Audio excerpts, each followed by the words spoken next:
Alright, what's going on, guys? Trev back again, here to bring you another video. This one's going to be doing my weekly Q&A for this week's episode of Game of Thrones Season 6, which is Episode 7, The Broken Man.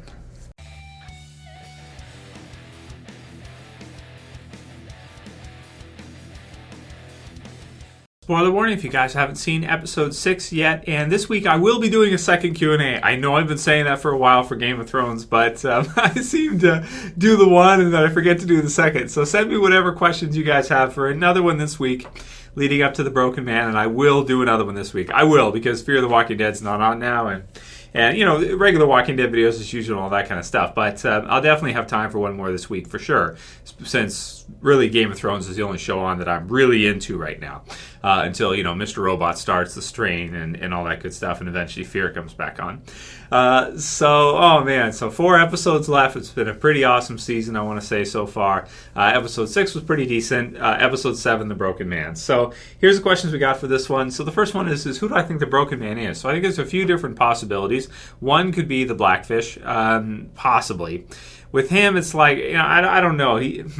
I guess he could be. Another one is Edmure, right? Because he, you know, Walter's had him all this time, and he's like, seems like he's been tortured at least. Maybe not flayed so bad that, you know, if Ramsay got a hold of him, but he's definitely not in good shape. And you can see in the promo, one of them's got the knife to his throat and that. So he's pretty broken at this point, I want to say. But another one might be the Hound, and this was a comment from MFBloosh, and he says, the Broken Man equals the Hound. Hi, Joe Chickens, hype is here. Hi, Joe Chickens. Because they're eating everybody up, and they're eating all the chickens up in here. So I love it. So I enjoyed that one, and I got a few thumbs up, so I decided I would include it. And I like it, man. I think that would be awesome. And it was really cool to see, Benjen return out of nowhere, because it's been like, 5 years since we've seen, him. And now he just kind of comes back out of nowhere. It's like, oh yeah, I'm still here. I'm still alive. Well, kind of. I'm half dead, but I'm still here. Some people are even thinking like, hey, Trev, do you think maybe we'll see Lady Stoneheart after all? Because there was the mention from Walder Frey about the Brotherhood without banners. My response to that is I don't think so, but I didn't think we were going to see Benjen ever again either. So I was wrong about that. Lady Stoneheart, it seems that the actress who played her said, no, not going to happen. And I do think we would have seen her already at some point, but who knows? I mean, if they're looking to fill out the seasons and maybe they don't have as much, content for the next 2 seasons, because they have kind of let us know that they're probably going to be shorter than 10 episodes. They'll be like 7 episodes and 6 or something, which is, oh man, it's not that many, which is kind of unfortunate. Maybe they could fill it out, but it seems to me like that one will probably never see as Lady Stoneheart, which sucks because I'd really like to see it. I think it'd be really cool. As far as the Hound goes, there's nothing in the TV show that would lead us to think that we will, see him again after, aside from the fact that Arya did not kill him when he asked her to at the end there. I think it's the same as with Benjen, that he could kind of pop in any time. So if it's episode 7 when he does, I'll be happy with that. And we do need somebody for the trial by combat that it looks like Cersei is going to have, because she. We've seen that Tommen has kind of made peace with the High Sparrow in that, and that she's going to have to. So she's going to have to do that. So, of course, the Mountain will be her champion, but we don't really have somebody who's going to face the Mountain. Like, who could it be from the Faith that's going to do that if it comes to that? I can't think of anybody else except for him and have it be Clegane Bull. I mean, there could be somebody I'm not thinking of, but, who would the Faith have that could stand up to the Mountain that would show up? And not just know they were committing suicide. It's like Bronn, It's funny to see Bronn this week. Even though Tyrion and Bronn have a great relationship, Bronn, against the Mountain, Bronn's like, I don't think so, man. So even that's how good of a fighter Bronn is that he knows his limits. See, I love that. See, that's smart, is when you're so good, you know how good you aren't. Like, you know how good you are, and you don't try to go past that, because you understand, okay, this is how good I am. I can try to get better, but this is how good I am. My odds aren't good against anybody better than me, anybody in this category, right? So it's fun. Man, I really hope you're right, MFBloosh, and I hope we do see, the Hound, and maybe he's the Broken Man, and it's not one of the others like we just mentioned. I really hope the Hound comes back in the show. He's one of my favorites. And Yarp, I hope we see him again. Next one's for Kami Kadze. And he says, who thinks the Mountain will lose? Okay. Legit. I like this one, so I wanted to include this one. Who thinks he will lose? If they get the Hound, and it's kind of your undead Gregor against his brother, I do think that the Hound would probably win. I think so, in terms of story, and also because I don't actually think, even though we're told that the Mountain, Robert Strong, being dead has not weakened him. It's very clear. No, he's not weaker. But it seems like to me, I would think still that he might be, especially if he got gassed, if he got winded, like he's so huge and so strong. He might be physically, in terms of strength, stronger, but I don't think his endurance would be as good as it was when he was alive. I don't think. However, you could go with the kind of saying that, or the idea that maybe he won't be able to feel pain either. So if someone stabs into him, he'll just look at them and then crush their head or something.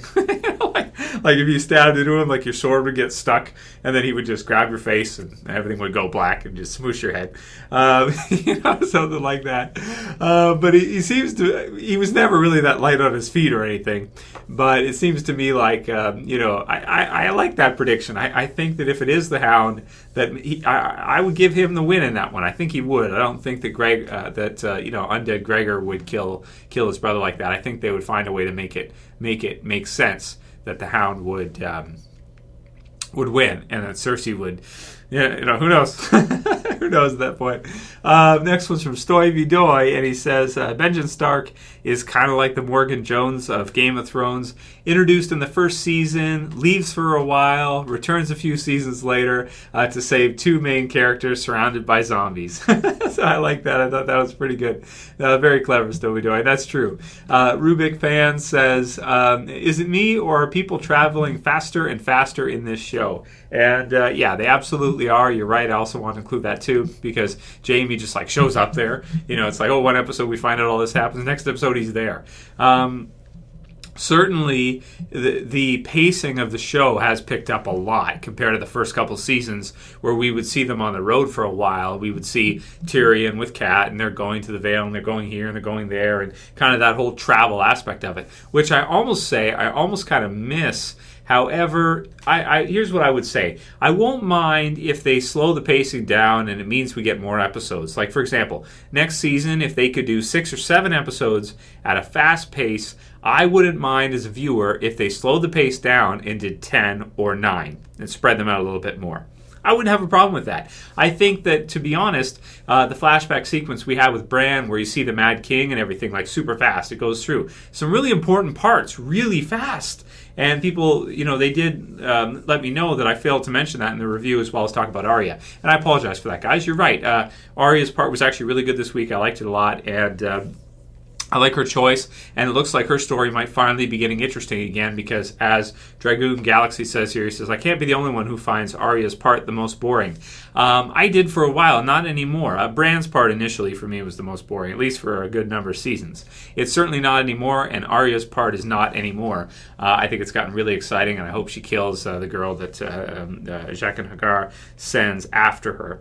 But yeah, it's definitely getting faster and faster, and I personally would not mind if they actually slowed it down a little bit. But I think the thing is, HBO realizes the show has become so colossally big, so huge, that they want to just have it be incredible. They'll put $100 million into it, and they want it to be just amazing all the way through. They don't want there to be hardly any weak episodes or weak parts or anything. I'd say maybe the weakest episode this season might be episode 6. Compared to the others. I don't mean it's a terrible episode. I just mean in comparison to some of the others, depending on how you want to look at it. So everybody's opinion on that might be different. But yeah, it's definitely the pacing has picked up, and I would be happy even if it was a little bit slower than it is currently, because I even love the pacing in the first couple of seasons and kind of the style of story and everything. And I love Game of Thrones. It's one of the best series ever. It's one of my favorite series of all time for sure. And then Jon Snow says that I think Jaime will die, and he's got a sad face. Well, of course you think he will, Jon Snow. But it's looking like maybe we, I don't know.